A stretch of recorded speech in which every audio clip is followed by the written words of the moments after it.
আসসালামু আলাইকুম প্রিয় ছাত্রছাত্রী, আশা করি তোমরা এই মহামারীর সময় এখন পর্যন্ত ভালো আছো, সুস্থ আছো এবং সরকারি স্বাস্থ্যবিধি মেনে চলছো।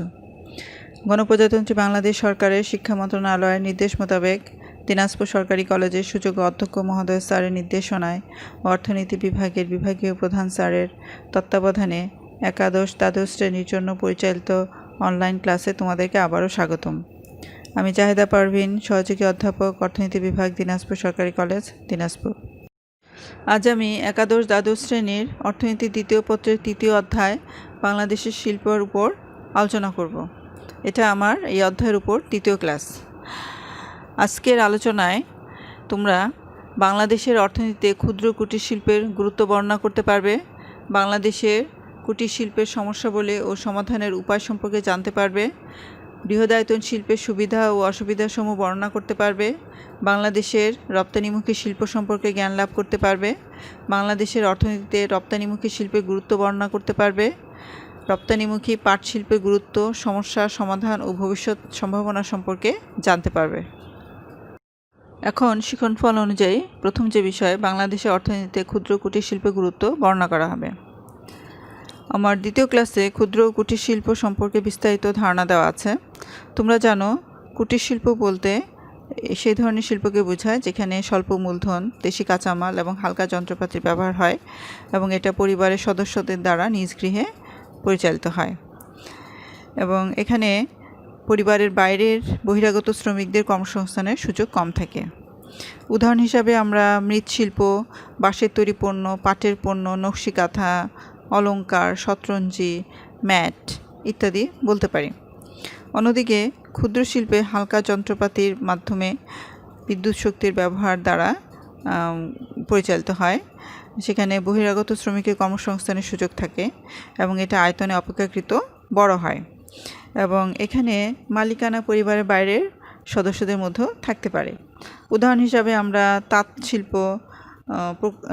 শিল্পকে বলতে পারি, খাদ্য প্রক্রিয়াজাতকরণ শিল্প, ফল বাগান, সামুদ্রিক মাছ ব্যবসা, বাঁশের পণ্য ইত্যাদিকে আমরা বলতে পারি।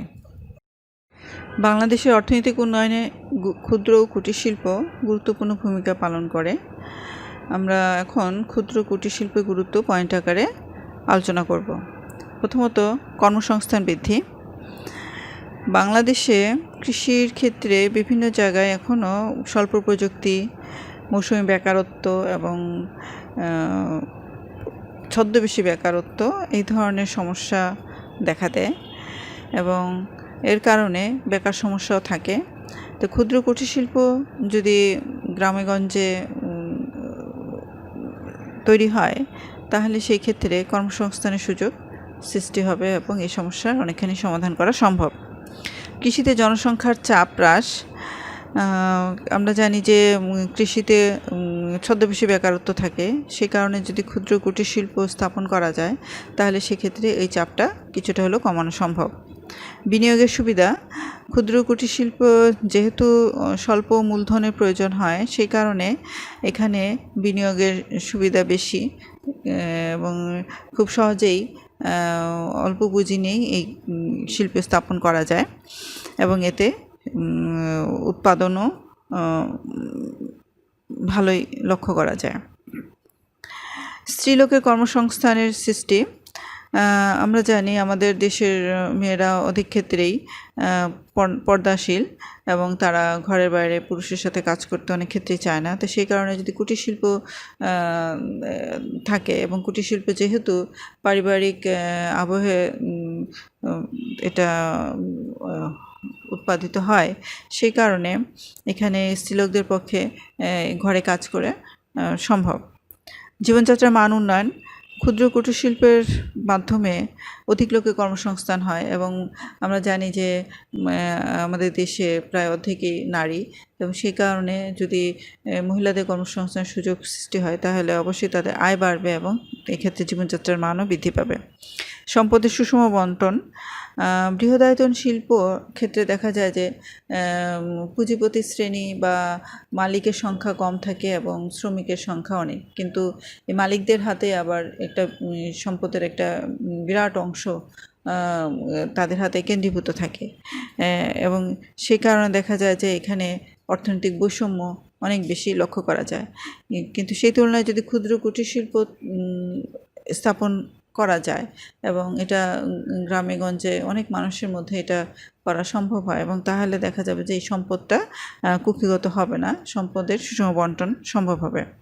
মুদ্রাস্ফীতি নিয়ন্ত্রণ। ক্ষুদ্র কুটির শিল্পের মাধ্যমে ভোগ্য পণ্যের যোগান বৃদ্ধি করা সম্ভব হয় এবং এর ফলে মুদ্রাস্ফীতি অনেকাংশে হ্রাস পায়। বৈদেশিক মুদ্রা সঞ্চয়। কুটির শিল্পের যেটা সুবিধা হলো সেটা হলো যে এখানে উপকরণ কম লাগে বা যন্ত্রের ব্যবহার কম হয় এবং দেশীয় যন্ত্রের মাধ্যমে সেটা করা সম্ভব হয়। সেই কারণে সেটা বিদেশ থেকে যন্ত্রপাতি আমদানি করতে হয় না বা উপকরণ আমদানি করতে হয় না, সেক্ষেত্রে বৈদেশিক মুদ্রার সঞ্চয় হয়। কাঁচামালের সদ্ব্যবহার। ক্ষুদ্র কুটির শিল্পে যেহেতু অনেক ক্ষেত্রে কৃষিজাত পণ্য কাঁচামাল হিসেবে ব্যবহৃত হয় এবং যে জিনিসগুলো আগে এমনি ফেলায় দেওয়া হতো সেই জিনিসগুলো দিয়ে আসলে এখন অনেক ধরনের পণ্য উৎপাদিত হচ্ছে এবং এতে আমাদের কাঁচামালের সদ্ব্যবহার হচ্ছে। জাতীয় ঐতিহ্যের রক্ষক। ক্ষুদ্র কুটির শিল্পকে অনেক সময় জাতীয় ঐতিহ্যের রক্ষক বলা যায়, কারণ এই সমস্ত শিল্পের অনেক ক্ষেত্রেই বংশ পরম্পরা এটা চলে আসে। যেমন এখানে তাঁতের কথা বলতে পারি, মৃৎশিল্পের বা মাটির কাজের কথা বলতে পারি, এটা বংশ পরম্পরায় চলে আসে এবং যদি এটা না চলতো তাহলে কিন্তু এই অনেক ক্ষেত্রেই অনেক ধরনের শিল্প হারিয়ে যেত। রুচিমাফিক পণ্য উৎপাদন। ক্ষুদ্র কুটির শিল্পে সাধারণত জনগণের রুচি ও চাহিদা অনুযায়ী পণ্য উৎপাদন করা সম্ভব হয়। যেহেতু এটা যন্ত্রের ব্যবহার কম হয়, এখানে হাতের ছোঁয়াটা বেশি হয়, সেহেতু রুচিমাফিক পণ্য উৎপাদিত হয়। গ্রামীণ অর্থনীতির বিকাশ। বাংলাদেশের মতো উন্নয়নশীল দেশে ক্ষুদ্র কুটির শিল্পের যদি ব্যাপক প্রসার করা যায় তাহলে গ্রামীণ অর্থনীতি অনেক উন্নতি সাধিত হবে এবং মানুষের কর্মসংস্থান বাড়বে, আয় বাড়বে, জীবনযাত্রার মান উন্নতি হবে। পরিবেশ বান্ধব। বৃহদায়তন শিল্পের সাধারণত অনেক বড় যন্ত্রপাতি ব্যবহৃত হয়, এখানে জ্বালানি ব্যবহৃত হয় অনেক বেশি এবং সে কারণে ধোঁয়া, বর্জ্য পদার্থ বের হয় এবং সেগুলো পরিবেশের জন্য অনেক দূষিত হয় এবং সেই ক্ষেত্রে ক্ষুদ্র কুটির শিল্পের ক্ষেত্রে এই সমস্যা কম। উপজাত দ্রব্যের ব্যবহার। বৃহৎ শিল্পে অনেক সময় যে পরিত্যক্ত বা উপজাত থাকে সেগুলা দিয়েই অনেক ক্ষেত্রে কিন্তু ক্ষুদ্র কুটির শিল্পের কাঁচামাল হিসেবে ব্যবহৃত হয়। আমরা উদাহরণ হিসেবে যদি বলতে পারি, তৈরি পোশাক শিল্পের যেই ছুট কাপড়, সেই কাপড় থেকে সুতা তৈরি করে কিন্তু শতরঞ্জি, ম্যাট, বিভিন্ন ধরনের পণ্য কিন্তু উৎপাদন করা সম্ভব হয়। অধিক স্থায়িত্ব। ক্ষুদ্র কুটির শিল্পের স্থায়িত্বটা বেশি, কারণ এটা স্থানীয় বাজারের উপরে বেশি নির্ভরশীল এবং যদি এটা প্রাকৃতিক দুর্যোগ বা আন্তর্জাতিক বাজারে যদি চাহিদার কোনো ঘাটতি দেখা দেয় তাহলেও সেটা ধ্বংস হওয়ার সম্ভাবনা কম থাকে বা বিদেশ যদি যুদ্ধ বিগ্রহ হয় তাহলে সেটা ধ্বংস হওয়ার সম্ভাবনা কম থাকে, কিন্তু সেই ক্ষেত্রে বৃহৎ শিল্পের ক্ষেত্রে এটা অনেক বেশি ক্ষতি হতে পারে। বৈদেশিক মুদ্রা আয়। বাংলাদেশ বর্তমানে হস্তশিল্প বা বিভিন্ন ধরনের পণ্য, যেমন এখানে শঙ্খ শিল্পের থেকে পণ্য, কারুকার্যময় অলংকার, এগুলো বিদেশে রপ্তানি করে প্রচুর বৈদেশিক মুদ্রা অর্জন করছে। পাট ও পাটজাত পণ্য রপ্তানি করে প্রচুর বৈদেশিক মুদ্রা অর্জন করতে পারছে। অতিরিক্ত আয় অর্জন। কুটির শিল্প গ্রামের সাধারণ মানুষের জন্য অতিরিক্ত আয়ের সৃষ্টি করেছে, অর্থাৎ যে সময়টা তারা কৃষিকাজের বাইরে বেকার থাকতো, দেখা যাচ্ছে তারা হাতের কাজ শিখে তারা সেখান থেকে অতিরিক্ত কিছু আয় অর্জন করতে পারছে। সুষম উন্নয়ন। ক্ষুদ্র কুটির শিল্পের ফলে গ্রামাঞ্চলের উন্নয়ন সাধিত হচ্ছে, সেই ক্ষেত্রে বৃহৎ শিল্পেও অনেক ক্ষেত্রে শহর কেন্দ্রিক, অন্যদিকে ক্ষুদ্র কুটির শিল্প আমরা গ্রামে তৈরি যদি হয় তাহলে সেটা গ্রামের ক্ষেত্রে বৈষম্যটা হ্রাস পাবে। দ্রুত অর্থনৈতিক উন্নয়ন। ক্ষুদ্র কুটির শিল্পে যেহেতু স্বল্প মূলধন এবং সাধারণ যন্ত্রপাতি এবং অধিক শ্রমিকের ব্যবহার হয়, সে কারণে এটা দিয়ে আমরা প্রচুর উৎপাদন করতে পারবো বা ক্ষুদ্র কুটির শিল্প আমরা স্থাপন করতে পারলে আমাদের অর্থনৈতিক উন্নয়ন সম্ভব। এখন বাংলাদেশের কুটির শিল্পের সমস্যাবলী ও সমাধানের উপায় সম্পর্কে আলোচনা করব। বাংলাদেশে কুটির শিল্প অর্থনৈতিক উন্নয়নে একটি গুরুত্বপূর্ণ ভূমিকা পালন করলেও এর অনেক সমস্যা আছে। কুটির শিল্পে প্রায় প্রতি বছর 1.25 লাখ নতুন লোকের কর্মসংস্থান হয় এবং দারিদ্র্য দূরীকরণে কুটির শিল্প অনেক গুরুত্বপূর্ণ ভূমিকা পালন করছে, কারণ এখানে প্রচুর লোকের কর্মসংস্থান হচ্ছে এবং এছাড়াও গ্রামের যে ভূমিহীন মানুষ এবং মহিলাদের মধ্যে এটা কর্মসংস্থানের সুযোগ দিন দিন বাড়ছে। এরপরেও বাংলাদেশে কুটির শিল্পের সমস্যার শেষ নেই। এখন বাংলাদেশে কুটির শিল্পের সমস্যাগুলো নিয়ে আলোচনা করব। প্রথমত, মূলধনের স্বল্পতা। বাংলাদেশে কুটির শিল্পের প্রধান সমস্যা হলো যে মূলধন কম, এবং কুটির শিল্পের মূলধন যদিও কম দরকার হয়, তারপরেও সেই পরিমাণ মূলধনও সাধারণ জনগণের মধ্যে নাই। সেই কারণে সেটা উন্নয়ন ব্যাহত হচ্ছে। ঋণের অভাব। কুটির শিল্পের জন্য দেশীয় কাঁচামাল এবং যন্ত্রপাতি ক্রয়ের জন্য যে মূলধন দরকার, সেটার জন্য প্রয়োজনীয় যে ঋণ, সেটা সহজে পাওয়া যায় না। সেই কারণে এটার উন্নতি ব্যাহত হয়। প্রাচীন উৎপাদন পদ্ধতি। বর্তমান যুগেও কুটির শিল্পে উন্নত যন্ত্রপাতি ব্যবহার করা হয়, কিন্তু বাংলাদেশে কুটির শিল্পের প্রাচীন উৎপাদন পদ্ধতি অনুসরণ করা হয়। সেই কারণে এখানে উৎপাদন কম হয়। কাঁচামালের অভাব। এদেশে উৎপন্ন কাঁচামাল যেগুলা কুটির শিল্পের কাঁচামাল হিসেবে ব্যবহৃত হয়, তারও অনেক কিছুই আবার বিদেশে রপ্তানি হয়ে যায় এবং সেই কারণে কুটির শিল্পের উৎপাদন ব্যাহত হয়। শ্রমিকদের অশিক্ষা। বাংলাদেশের কুটির শিল্পের নিয়োজিত শ্রমিকরা অধিকাংশই কম শিক্ষিত এবং সেই কারণে তাদের আধুনিক উৎপাদন কলাকৌশল সম্পর্কে তারা কম জানে এবং তার রুচি মাফিক এবং পছন্দ মাফিক পণ্য উৎপাদনে পারদর্শী নয়। কারিগরি জ্ঞানের অভাব। এখানে কুটির শিল্পের শ্রমিকেরা যেহেতু অশিক্ষিত, সেই কারণে তাদের কারিগরি জ্ঞানের অভাব আছে এবং তারা আধুনিক রুচি ও ফ্যাশন অনুযায়ী দ্রব্য সামগ্রী উৎপাদন করতে পারে না। স্বল্প মজুরি। কুটির শিল্পে নিযুক্ত শ্রমিকদের মজুরি কম হয় এবং এই জন্য তাদের জীবনযাত্রার মান অনেক কম বা নিচু, এবং অনেকেই তাদের যে বংশ পরম্পরায় যে পেশা, সেই ধরনের পেশা ছেড়েও নতুন নতুন পেশায় চলে যাচ্ছে। পরিবহন ও যোগাযোগের সমস্যা। পরিবহন ও যোগাযোগের সমস্যার কারণে দেশের যে প্রত্যন্ত অঞ্চলে কুটির শিল্পের যে কারখানাগুলো আছে, সেখানে প্রয়োজনীয় কাঁচামাল নেওয়া এবং উৎপাদিত পণ্য বাজারজাতকরণের জন্য অনেক সমস্যা হয়। সীমাবদ্ধ বাজার।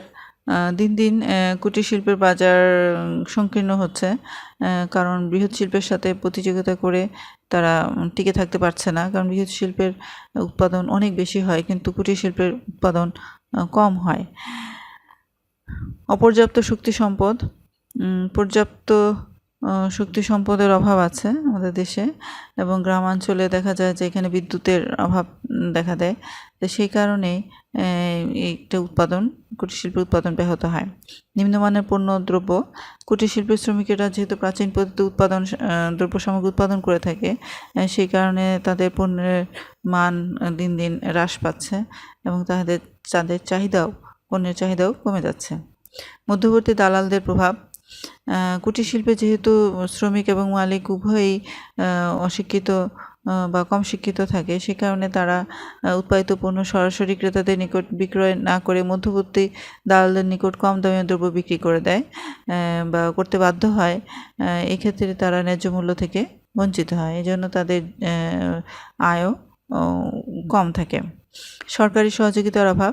সরকারি পৃষ্ঠপোষকতা বা সহযোগিতার অভাবেও কুটির শিল্পের অনেক উন্নতি ব্যাহত হচ্ছে।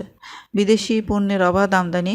বাংলাদেশে বিদেশি পণ্য অবাধে আমদানি হয় এবং এটা আমাদের কুটির শিল্পের উপরে একটা হুমকি স্বরূপ। সমবায় মনোভাবের অভাব। কুটির শিল্পীদের মধ্যে সমবায় মনোভাব কম দেখা দেয় এবং এই কারণে তারা একত্রিত হয়ে কাজ করে শিল্পের উন্নয়ন করতে পারছে না বা উন্নয়ন ক্ষতিগ্রস্ত হচ্ছে। আধুনিক যন্ত্রপাতির অভাব। বাংলাদেশে কুটির শিল্পের আধুনিক যন্ত্রপাতির যথেষ্ট অভাব আছে। এর ফলে উৎপাদিত দ্রব্য নিম্নমানের হয়। ভোক্তাদের প্রতিকূল মনোভাব। এদেশে কুটির শিল্প যে ভোক্তা বা যারা দ্রব্যটা ক্রয় করে তাদের চাহিদা, রুচি এবং পছন্দের পরিবর্তন হওয়ার কারণে এই দেশীয় যে কুটির শিল্পজাত পণ্যের প্রতি তাদের চাহিদা দিন দিন হ্রাস পাচ্ছে। প্রাতিষ্ঠানিক ঋণের উৎসের অভাব। গ্রামীণ বা কুটির যে শিল্প, সেই শিল্পের মালিকরা সহজ শর্তে প্রাতিষ্ঠানিক উৎস থেকে ঋণ কম পায় এবং সেই কারণে তারা তাদের কুটির শিল্পের উন্নয়ন সাধন করতে পারছে না। এতক্ষণ কুটির শিল্পের সমস্যা নিয়ে আলোচনা করা হয়েছে। এখন কুটির শিল্পের সমস্যা থেকে কিভাবে সমাধান পাওয়া যায় সেই বিষয় নিয়ে আলোচনা করব। প্রথমে হলো আধুনিকীকরণ। বাংলাদেশে যে কুটির শিল্প সেটা প্রাচীন পদ্ধতিতে করা হয়, উৎপাদন করা হয়। তো সেটার পরিবর্তে যদি আধুনিক উৎপাদন পদ্ধতি প্রবর্তন করা যায় তাহলে কুটির শিল্পের সমস্যা থেকে কিছুটা হলেও সমাধান পাওয়া সম্ভব। ক্রেতাদের রুচি ও পছন্দের মূল্যায়ন। বাংলাদেশ ও বিশ্বের বিভিন্ন দেশে যেহেতু আমাদের কুটির শিল্পজাত পণ্য রপ্তানি হয়ে থাকে এবং সেই কারণে ক্রেতাদের রুচি এবং পছন্দের অনুযায়ী পণ্য সামগ্রী উৎপাদন করার ব্যবস্থা করতে হবে। পর্যাপ্ত মূলধন সরবরাহ। কুটির শিল্পের উদ্যোক্তাদের জন্য পর্যাপ্ত মূলধনের ব্যবস্থা করতে হবে এবং সেটা সহজ শর্তে এবং কম সুদে দিতে হবে। বিদ্যুৎ শক্তির প্রসার। যেহেতু কুটির শিল্প বেশিরভাগই গ্রামাঞ্চলে অবস্থিত, সেই কারণে গ্রামের বিদ্যুৎ শক্তির প্রসার করতে হবে। তাহলে বিদ্যুৎ চালিত যন্ত্রপাতি ব্যবহার করা সম্ভব হবে এবং এখানে কুটির শিল্পের উৎপাদন খরচ অনেক কমে যাবে। শিক্ষা ও প্রশিক্ষণ। কুটির শিল্পে নিয়োজিত যে কারিগর তাদেরকে প্রশিক্ষণের ব্যবস্থা করতে হবে এবং এর সাথে সাথে সাধারণ শিক্ষার ব্যবস্থা করতে হবে। দক্ষতা বৃদ্ধি। বিভিন্ন যে বংশানুক্রমিক যে পেশাগুলো আছে সেখানে যারা নিয়োজিত আছে তাদেরকেও দক্ষতা বৃদ্ধি করতে হবে এবং সেই জন্য তাদের প্রশিক্ষণের ব্যবস্থা করতে হবে। কাঁচামালের পর্যাপ্ত যোগান। কুটির শিল্পের জন্য প্রয়োজনীয় যে কাঁচামাল সেটার যাতে যোগান নিশ্চিত হয় সেদিকেও ব্যবস্থা রাখতে হবে। টেকসই সস্তায় পণ্য উৎপাদন। বৃহদায়তন শিল্প পণ্যগুলো টেকসই হয় এবং সেটা সস্তায় উৎপন্ন পাওয়া যায়, অর্থাৎ এটা যেহেতু উৎপাদন খরচ কম সেহেতু সস্তায় পাওয়া যায়। সেই তুলনায় কুটির শিল্পজাত পণ্যগুলোর দাম বেশি হয় এবং টেকসইও কম হয় অনেক ক্ষেত্রে। তো সেই জন্য সেটার পণ্যের মান উন্নয়নের ব্যবস্থা করতে হবে এবং দাম কম করার ব্যবস্থা করতে হবে। ঋণের যোগান। কুটির শিল্পীরা যাতে সহজে ঋণ পায় এবং সেই জন্য ব্যবস্থা রাখতে হবে এবং এখানে তাদের যদি সমবায় সমিতি করা থাকে তাহলে সেখান থেকে তারা সহজে আর্থিক সহায়তা পেতে পারে। মূল্যবান যন্ত্রপাতি ব্যবহার। বৃহৎ শিল্পের মতো কুটির শিল্প মূল্যবান যন্ত্র ব্যবহার করতে হবে বা উন্নত প্রযুক্তি ব্যবহার করতে পারে, তাহলে তারা বৃহৎ শিল্পের সাথে প্রতিযোগিতায় টিকে থাকতে পারবে। উৎপন্ন দ্রব্যের মান নির্ধারণ। কুটির শিল্পে যে পণ্যগুলো উৎপাদিত হয় তার একটা মান নির্ধারণ করা প্রয়োজন এবং সেই নির্ধারিত মানেই পণ্য সামগ্রী উৎপাদন করতে হবে। বাজার ব্যবস্থার উন্নয়ন। সেখানে পণ্যের অর্থাৎ কুটির শিল্পজাত পণ্যের বাজার উন্নয়নের জন্য বিক্রয় কেন্দ্র স্থাপন করতে হবে বা প্রদর্শনী ব্যবস্থা করতে হবে। দেশের ভিতরে দেশের বাইরেও বিভিন্ন সময় মেলার আয়োজন করতে হবে যাতে জনগণের কাছে পণ্যগুলা পরিচিত হয়। সংরক্ষণ নীতি অনুসরণ। সংরক্ষণ নীতি বলতে যেটা আমরা বুঝি যে দেশীয় শিল্পকে রক্ষা করার জন্য বিদেশি পণ্য যাতে সহজে দেশে ঢুকতে না পারে সেজন্য সেই পণ্যের উপর অতিরিক্ত শুল্ক আরোপ করা।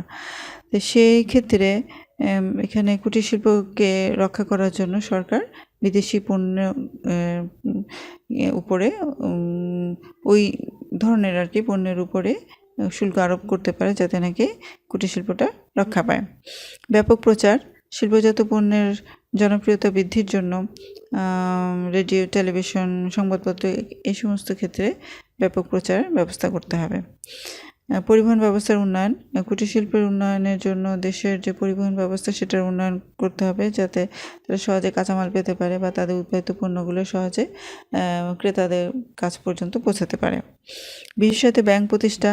এছাড়াও কুটির শিল্পের উন্নয়নের জন্য বা পর্যাপ্ত মূলধন পাওয়ার জন্য বিশেষত ব্যাংক প্রতিষ্ঠা করা দরকার। দেশীয় পণ্য ব্যবহার উদ্বুদ্ধকরণ, এখানে দেশের জনগণেরও কেউ স্বদেশপ্রেম থাকতে হবে, অর্থাৎ তাদেরকে দেশীয় পণ্য ভোগ করার দিকে বা ব্যবহার করার জন্য তাদের উদ্বুদ্ধ হতে হবে। সরকারি পৃষ্ঠপোষকতা, কুটির শিল্পসমূহকে অধিকতর উৎপাদনমুখী করার জন্য সরকারকে বিভিন্ন সময় বিভিন্ন ধরনের সুযোগ সুবিধা প্রদান করতে হবে। তো এই ব্যবস্থাসমূহ গ্রহণ করলে কুটির শিল্পের বর্তমান যে সমস্যাগুলো সেটা থেকে সমাধান করা সম্ভব হবে। ফলে কুটির শিল্পের প্রসার হবে এবং দেশের অর্থনৈতিক উন্নয়নে কুটির শিল্প একটা গুরুত্বপূর্ণ ভূমিকা পালন করতে পারবে। এখন বৃহদায়তন শিল্পের সুবিধা এবং অসুবিধাগুলো নিয়ে আলোচনা করব। বৃহদায়তন শিল্প বলতে সেই ধরনের শিল্প প্রতিষ্ঠানকে বোঝায় যার মূলধন অনেক বেশি এবং শ্রমিকও অনেক বেশি এখানে নিয়োজিত থাকে। আবার বৃহদায়তন শিল্পের দুই ধরনের, একটা হলো ম্যানুফ্যাকচারিং আর একটা হলো সেবা।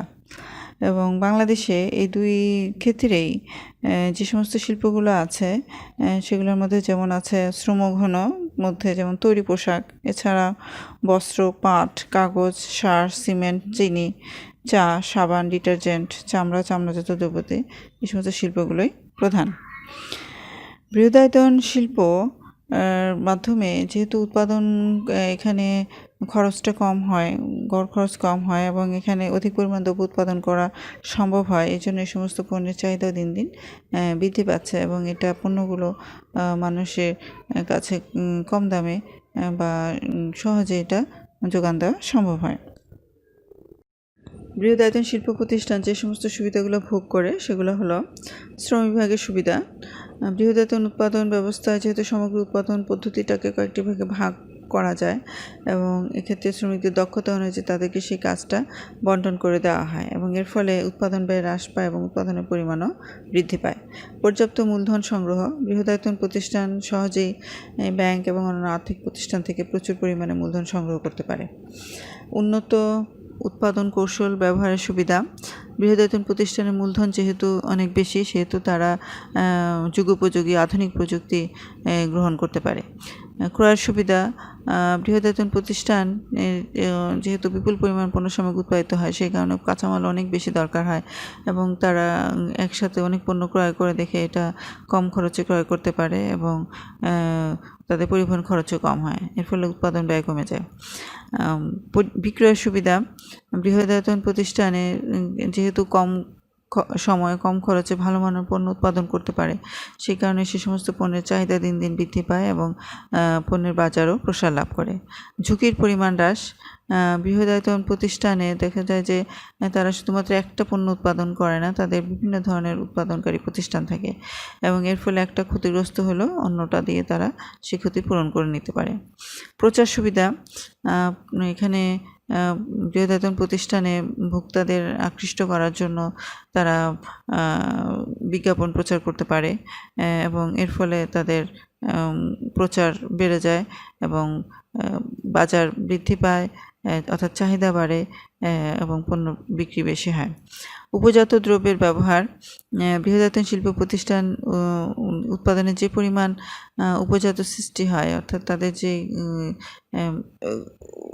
যে জিনিসগুলো প্রয়োজন হয় না সেগুলো তাদের এত থাকে যে সেটা দিয়ে তারা ওই উপজাতের আরেকটা নতুন শিল্প তৈরি করতে পারে, এর ফলে তারা লাভবান হয়। শিল্পের স্থানীয়করণের সুবিধা, বৃহদায়তন উৎপাদন ব্যবস্থার ফলে শিল্পের স্থানীয়করণ হয় এবং যেখানে শিল্পের স্থানীয়করণ হয় সেখানে দেখা যায় যে বিভিন্ন ধরনের সরকারি সুযোগ সুবিধা বা আর্থিক প্রতিষ্ঠান এগুলা গড়ে ওঠে এবং এর ফলে উৎপাদন তারা সুযোগ সুবিধা ভোগ করতে পারে। ব্যবস্থাপনা সুবিধা, বৃহদায়তন প্রতিষ্ঠান অনেক বড় প্রতিষ্ঠান এবং তাদের উৎপাদনের পরিমাণ যদি বা উৎপাদনের চাহিদাও বাড়ে তাহলে তার উৎপাদন ইউনিট বাড়াতে হয়, কিন্তু এর ফলে তাদের ব্যবস্থাপনার কোনো খরচে তেমন কোনো পরিবর্তন হয় না এবং অর্থাৎ একই খরচে তারা উৎপাদন বৃদ্ধি করতে পারে।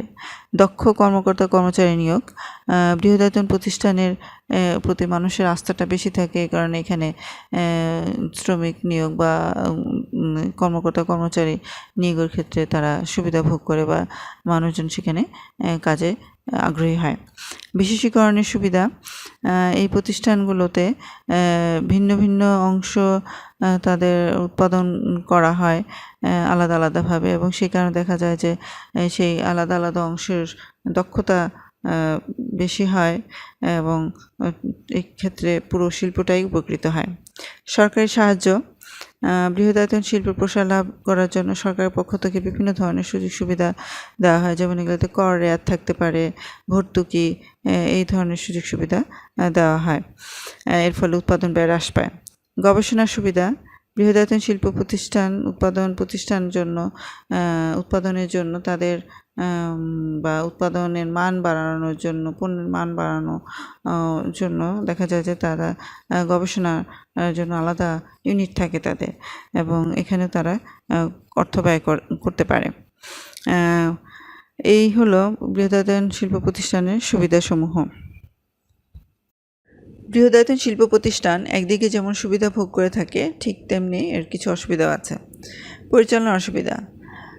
বৃহদায়তন উৎপাদন প্রতিষ্ঠান আয়তন যদি অস্বাভাবিকভাবে বৃদ্ধি পায়, তাহলে সেখানে উৎপাদন পরিচালনার জন্য সুষ্ঠুভাবে করা সম্ভব হয় না।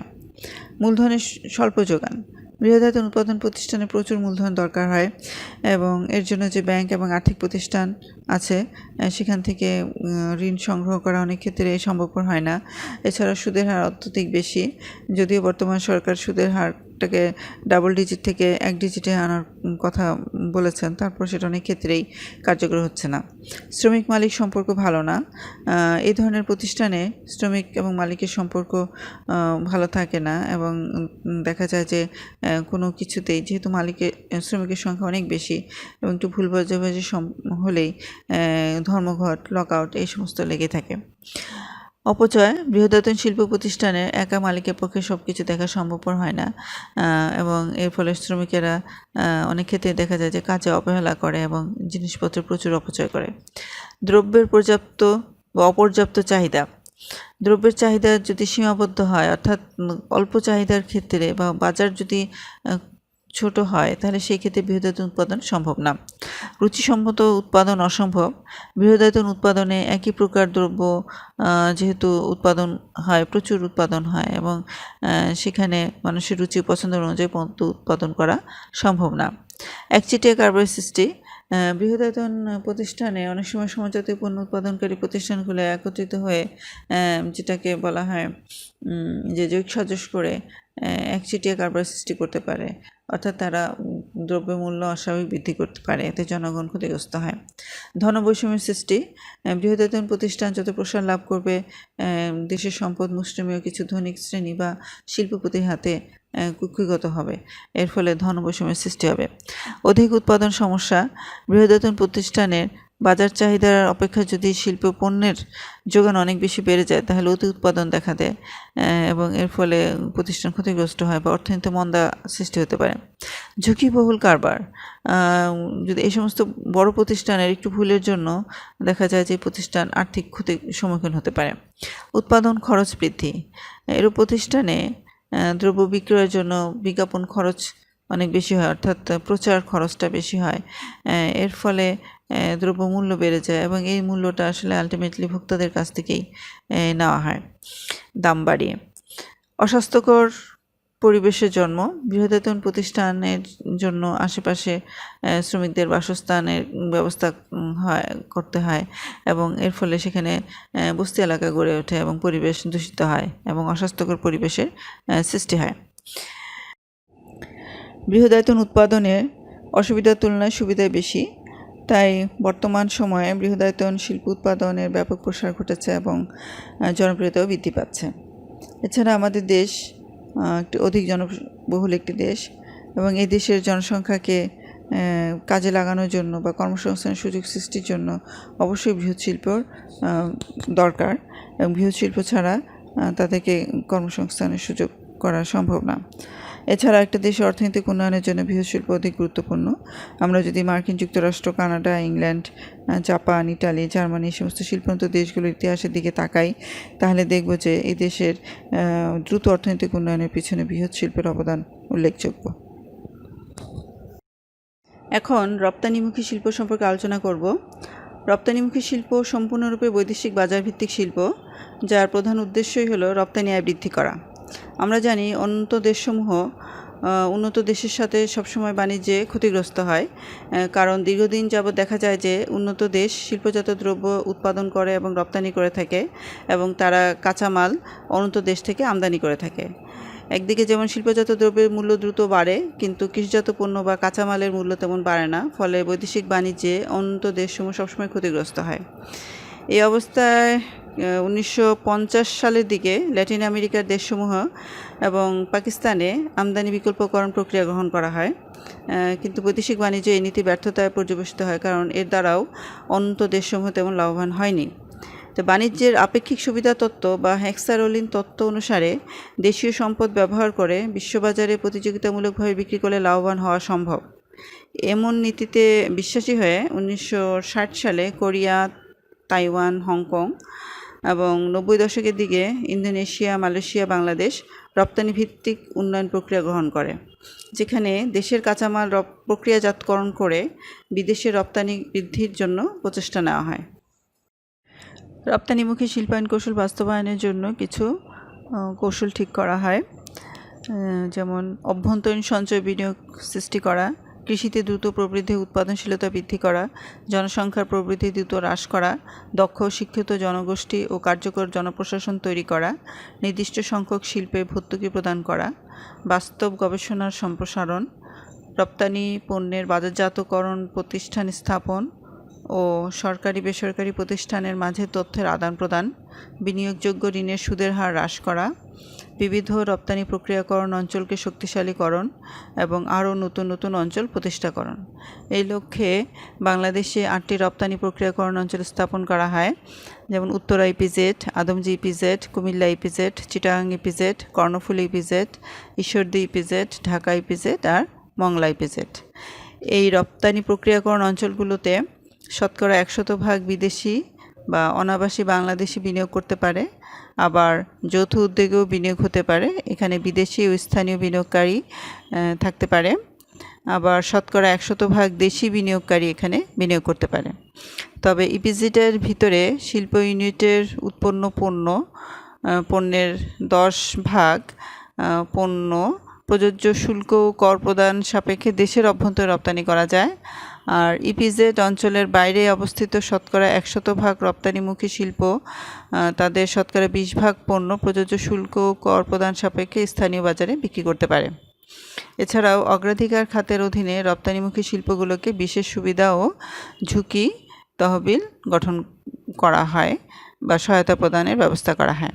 তো এই সমস্ত কৌশল গ্রহণ করার ফলে যেটা অর্থবছর বা ফিসক্যাল ইয়ার 2019-এ Bangladesh double digit export growth rate অর্জন করে, অর্থাৎ সেখানে 10-এর উপরের এক্সপোর্ট গ্রোথ রেট ছিল। এছাড়াও বিভিন্ন দেশে যে বাংলাদেশের যে এক্সপোর্টের যে শেয়ার, রপ্তানি যে শেয়ার, সেটা দিন দিন বৃদ্ধি পাচ্ছে।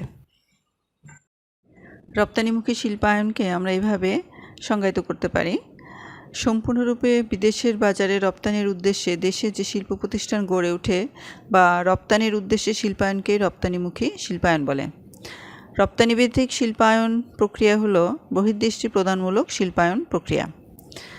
রপ্তানিভিত্তিক শিল্পায়ন নীতির উদ্দেশ্যসমূহকে আমরা এইভাবে দেখতে পারি, সেটা হলো রপ্তানি দ্বারা বৈদেশিক বাণিজ্য আয় অর্জন, উন্নয়নের জন্য আয় সর্বাধিক করা, দেশকে শিল্পায়িত করে স্বনির্ভরতা অর্জন করা, দেশীয় বিনিয়োগ বৃদ্ধি করা এবং দেশীয় সম্পদ ব্যবহার নিশ্চিত করা, অতি মুদ্রাস্ফীতি থেকে দেশকে রক্ষা করার জন্য উৎপাদন বৃদ্ধি করা, দেশকে শিল্পায়িত করে অর্থনৈতিক স্থিতিশীলতা রক্ষা করা এবং সরকারি রাজস্ব বৃদ্ধি করে অর্থনৈতিক উন্নয়ন পরিকল্পনা বাস্তবায়ন করা।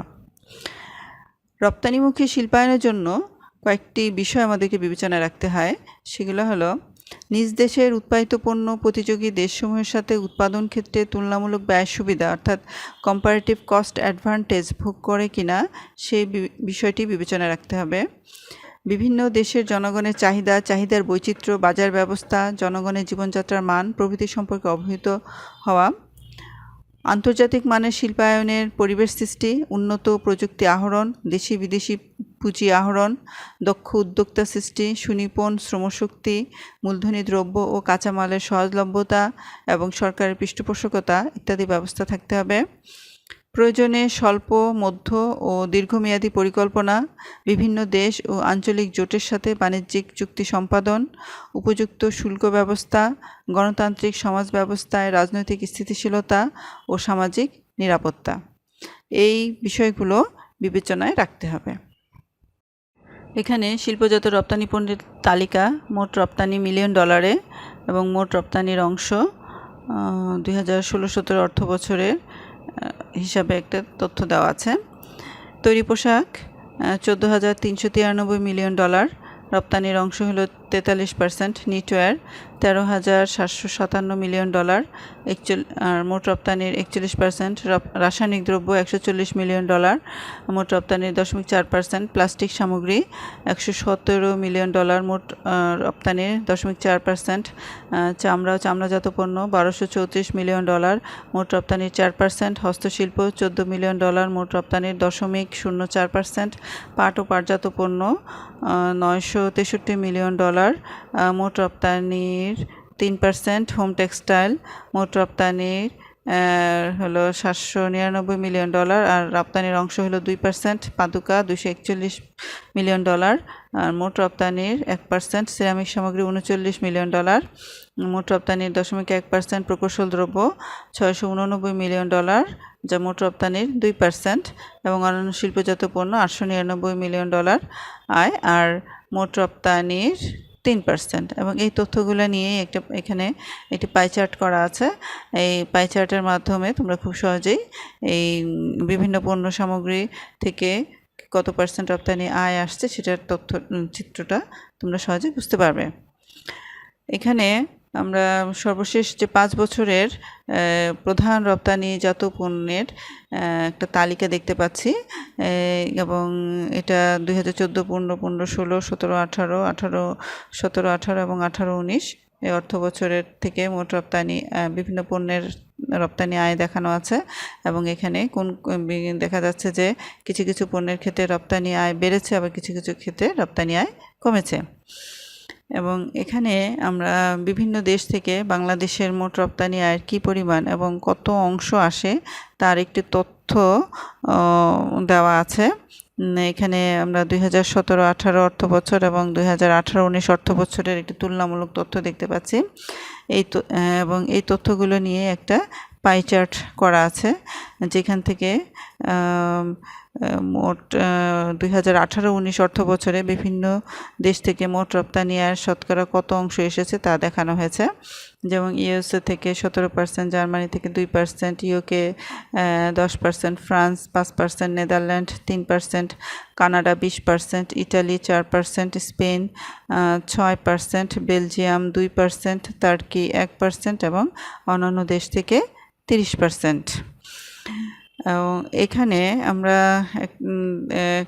একটা তথ্য দেখতে পাচ্ছি, যেটা হলো যে 2018-19 অর্থ বছরে আমাদের মোট 34,81,620 মিলিয়ন টাকা আয় হয়েছে, যা 2017-18 অর্থ বছরে যেই রপ্তানি আয় তার থেকে 12.75% বেশি। এবং এটা 2014-15, 2015-16, 2016-17, 2017-18 এবং 2018-19 অর্থ বছরের রপ্তানি আয় এবং রপ্তানির পার্সেন্টেজ পরিবর্তনের অংশ সেটা আমরা এখানে দেখতে পাচ্ছি। এবং এই তথ্যগুলো নিয়েই এখানে একটা আয়তলেখ করা আছে, এবং এই লেখচিত্রে আমরা দেখতে পাচ্ছি যে 2014-15 থেকে 2018-19 অর্থ বছর পর্যন্ত আমাদের যে রপ্তানি আয় তা দিন দিন বৃদ্ধি পাচ্ছে। এখন শিখনফল অনুযায়ী বাংলাদেশের অর্থনীতিতে রপ্তানিমুখী শিল্পের গুরুত্ব বর্ণনা করব। উৎপাদনে বিশেষায়ন: যে দেশ যে দ্রব্য উৎপাদনে অন্যান্য দেশ অপেক্ষা তুলনামূলক ব্যয় সুবিধা ভোগ করবে সেই দেশ সে দ্রব্য উৎপাদন করবে। যেমন বাংলাদেশ তৈরি পোশাক, হোসিয়ারি শিল্প এখানে বিশেষ ব্যয় সুবিধা ভোগ করে, কারণ এখানে সস্তা শ্রম। কর্মসংস্থান বৃদ্ধি: রপ্তানিমুখী শিল্প স্থাপন করতে হলে এমন সমস্ত পণ্য উৎপাদন করতে হবে যেগুলো শ্রম নেবে, তাহলে কর্মসংস্থান বৃদ্ধি পাবে। দেশীয় শিল্পের প্রসার: রপ্তানিমুখী শিল্প স্থাপনের মাধ্যমে যেমন রপ্তানি আয় বৃদ্ধি পায়, পাশাপাশি দেশীয় শিল্পের বিকাশ ঘটে এবং দেশ শিল্প নির্ভর হয়। সম্পদের সর্বোচ্চ ব্যবহার: রপ্তানিমুখী শিল্প প্রসার ঘটলে অব্যবহৃত যে প্রাকৃতিক সম্পদ তার সর্বোচ্চ ব্যবহার নিশ্চিত হয়। দক্ষতা বৃদ্ধি: পণ্য রপ্তানি করার জন্য বিদেশের বাজারে যেহেতু প্রতিযোগিতা করতে হয়, সে কারণে উদ্যোক্তা ও শ্রমিকদের দক্ষতা ও অভিজ্ঞতা বৃদ্ধি পায়। বৈদেশিক মুদ্রা অর্জন, রপ্তানিমুখী শিল্প প্রসারের মাধ্যমে যেমন প্রচুর বৈদেশিক মুদ্রা অর্জন করা যায়, তেমনি লেনদেনের ভারসাম্য উন্নয়ন করে বৈদেশিক ঋণের ছোবল থেকে মুক্তি পাওয়া যায়। কৃষক বান্ধব কৌশল, অর্থাৎ এমন সব পণ্য রপ্তানি করতে হবে, সেই সমস্ত পণ্য আমাদের দেশে উৎপাদন করতে হবে যার কাঁচামাল দেশে আছে, অর্থাৎ যেটা আগে বিদেশে রপ্তানি করা হতো সেই কাঁচামাল তা দিয়ে আমাদের দেশে শিল্প স্থাপন করতে হবে। কৃষি আধুনিকায়ন, কৃষি পণ্যসমূহের চাহিদা বৃদ্ধির ফলে একদিকে যেমন কৃষি আধুনিকায়ন ঘটবে, অন্যদিকে কৃষকের উন্নতি সাধিত হবে। মূলধনী দ্রব্য আমদানি, রপ্তানিমুখী শিল্পায়ন ফলে আমাদের যে মূলধনী দ্রব্য সেগুলোর আমদানি বৃদ্ধি পাবে এবং শিল্পায়নও প্রসারিত হবে। বৈদেশিক ঋণ পরিশোধ, আমরা রপ্তানি আয় থেকে আমরা বৈদেশিক ঋণ সহজে পরিশোধ করতে পারবো। মাথাপিছু আয় জীবনযাত্রার মান উন্নয়ন, রপ্তানিমুখী শিল্পে যদি দেশ সমৃদ্ধ হয় তাহলে আমাদের নিট রপ্তানি আয় বাড়বে, আমাদের জাতীয় আয় বাড়বে, ফলে আমাদের মাথাপিছু আয়ও বাড়বে এবং জীবনযাত্রার মানও বৃদ্ধি পাবে।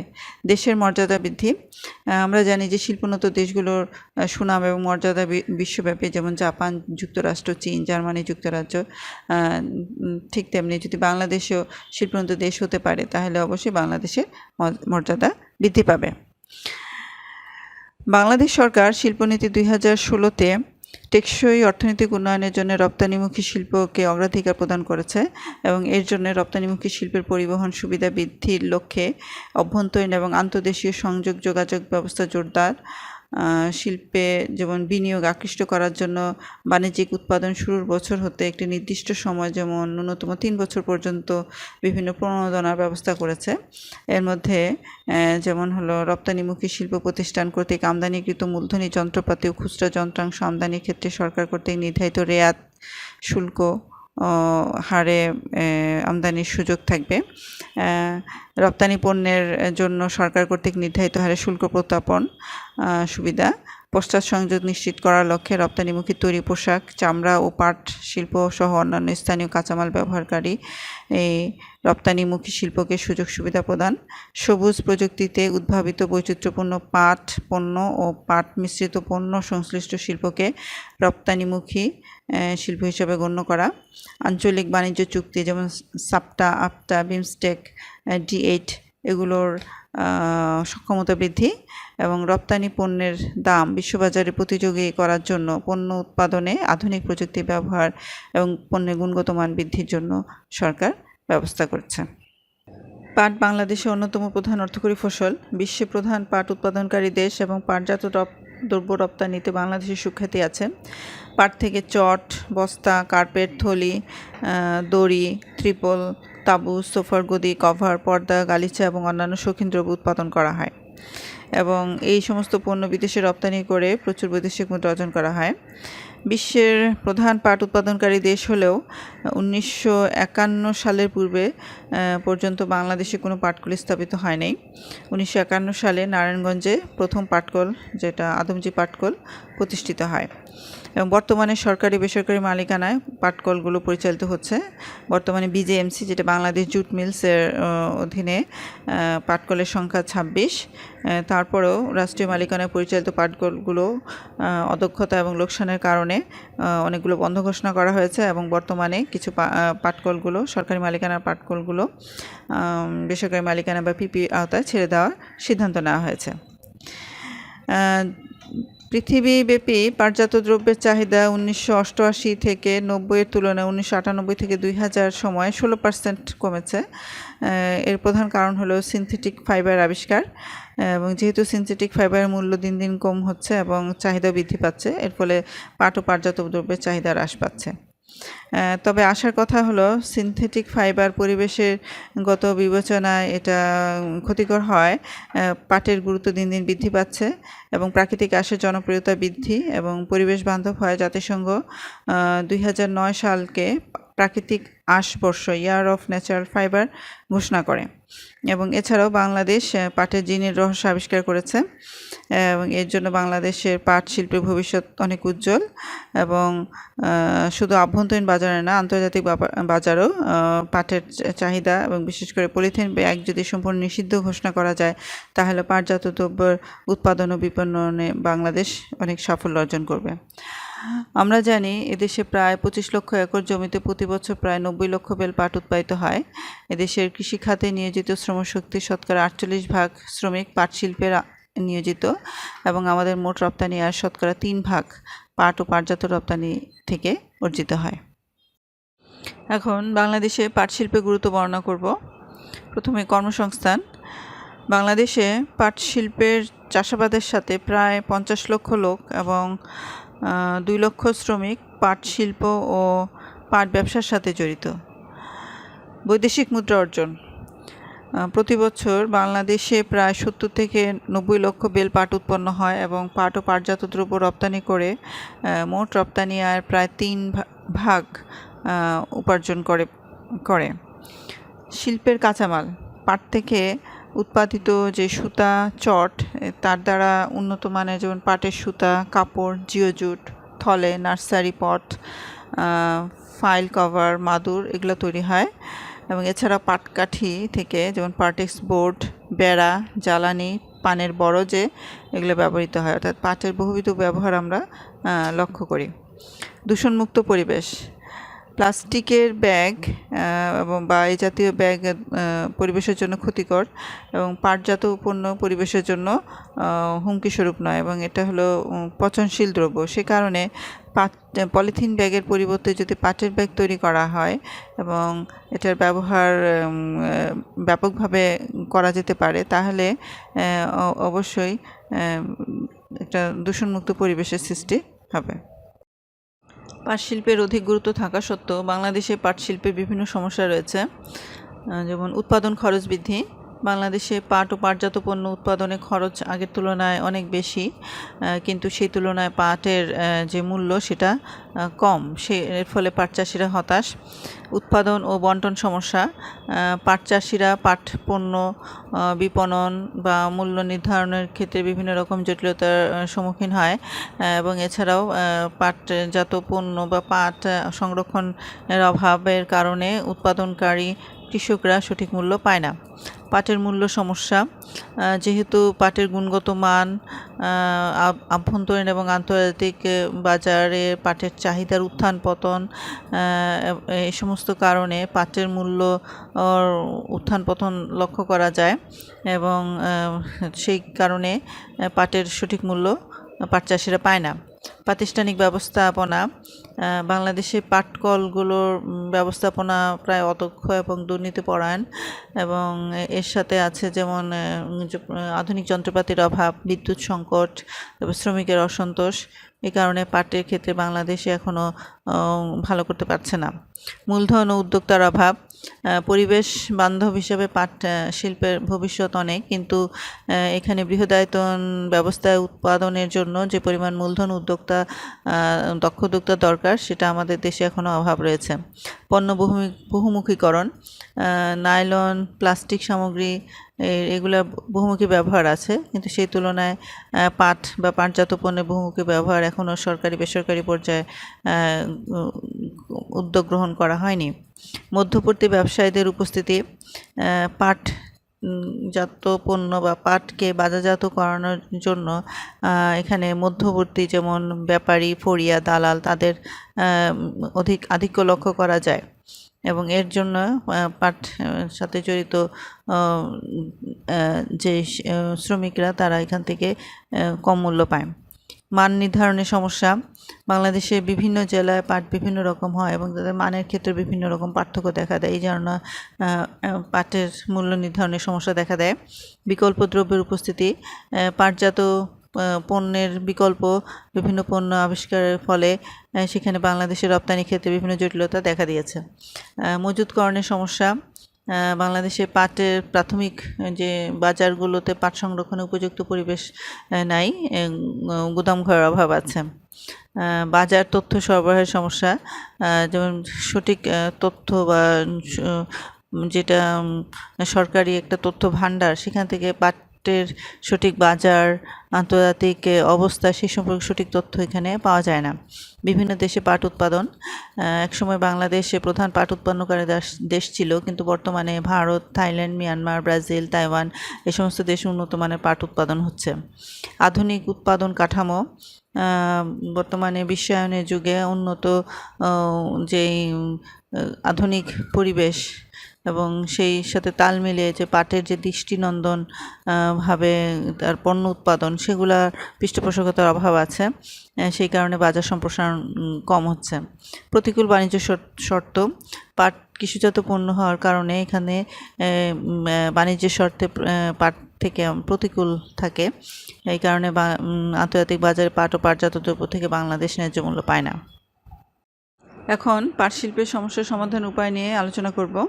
পাট ও পাটজাত পণ্যের গুরুত্ব প্রচার, পাটের উন্নত বীজ সরবরাহ ও সংরক্ষণের ব্যবস্থা করা, সর্বনিম্ন পাটের ন্যায্য মূল্য নির্ধারণ করা, পাট চাষিদের সহজ শর্তে ঋণদানের ব্যবস্থা করা, পাটের উৎপাদন খরচ কমানোর ব্যবস্থা করা, পাটজাত পণ্যের গুণগত মান উন্নয়ন করা, পাটজাত পণ্য উৎপাদনে বৈচিত্র্য আনয়ন করা, পাটকলগুলোর প্রযুক্তিগত উন্নয়ন সাধন করা, উন্নত মানের কাঁচা পাট উৎপাদন বৃদ্ধি করা, পর্যাপ্ত পাট ক্রয় কেন্দ্র স্থাপন করা, মধ্যস্বত্বভোগীদের অস্তিত্ব বিলোপ সাধন করা, স্বতন্ত্র রপ্তানি প্রক্রিয়াকরণ এলাকা তৈরি করা, পর্যাপ্ত পরিমাণে বিদ্যুৎ সরবরাহ নিশ্চিত করা, শ্রমিক সংগঠনগুলোর প্রভাব দূর করা, বিশ্ববাজারে নতুন বাজার অনুসন্ধান, সরকারি বেসরকারি উদ্যোগ বাস্তবায়ন, সরকারি ভর্তুকির ব্যবস্থা, পণ্য বহুমুখীকরণের ব্যবস্থা করা, এবং এর মাধ্যমেই পাট শিল্পের সমস্যাগুলো সমাধান করা সম্ভব বা পাট শিল্পের উন্নয়ন সম্ভব। পাট শিল্পের ভবিষ্যৎ সম্ভাবনা, আমরা জানি যে বর্তমানে পাটের বহুবিধ ব্যবহার হচ্ছে এবং পাট শিল্পের উজ্জ্বল সম্ভাবনা আছে। বাংলাদেশ সরকার 2016 শিল্পনীতিতে সবুজ প্রযুক্তিতে উদ্ভাবিত বৈচিত্র্যপূর্ণ পাট পণ্য ও পাট মিশ্রিত পণ্য সংশ্লিষ্ট শিল্পকে রপ্তানিমুখী শিল্প হিসাবে আখ্যায়িত করেছে, এবং এছাড়াও কৃত্রিম তন্তুর তুলনায় পাটের শ্রেষ্ঠত্ব এখন বর্তমানে প্রমাণিত। যেহেতু পাট পণ্য পচনশীল, সেই কারণে পাটের ব্যবহার দিন দিন বৃদ্ধি পাচ্ছে। পাটজাত দ্রব্য পরিবেশের জন্য ক্ষতিকর নয় এবং মানুষ পরিবেশ সম্পর্কে সচেতন, সেই কারণে পাটের ব্যবহারও দিন দিন বৃদ্ধি পাচ্ছে। এছাড়া আধুনিক উৎপাদন কৌশল ব্যবহারের ফলে পাটজাত দ্রব্যর যে উৎপাদন ব্যয়, সেটাও যথেষ্ট হ্রাস পেয়েছে এবং এর ফলে চাহিদাও বৃদ্ধি পাচ্ছে। সবুজ পাট থেকে কাগজ ও রেয়ন তৈরির মণ্ড উদ্ভাবন করা হয়েছে এবং এর চাহিদাও যথেষ্ট আছে। দেশি বিদেশি বিনিয়োগকারীদের এই শিল্পে বিনিয়োগের জন্য আকর্ষণীয় প্যাকেজ সুবিধা প্রদানের ব্যবস্থা করা হয়েছে, এবং এর মাধ্যমেই পাট শিল্পের ভবিষ্যৎ আরও উজ্জ্বল হবে এই আশা করা যাচ্ছে। তাহলে ছাত্রছাত্রী, আজ এ পর্যন্ত। আমার পরবর্তী ক্লাসে রপ্তানিমুখী অন্যান্য শিল্প, যেমন বস্ত্রশিল্প, তৈরি পোশাক শিল্প, চা শিল্প, চামড়া শিল্প ইত্যাদি নিয়ে আলোচনা থাকবে। প্রিয় ছাত্রছাত্রী, আশা করছি সে পর্যন্ত ভালো থাকবে, সুস্থ থাকবে, ঘরে থাকবে। আল্লাহ হাফেজ।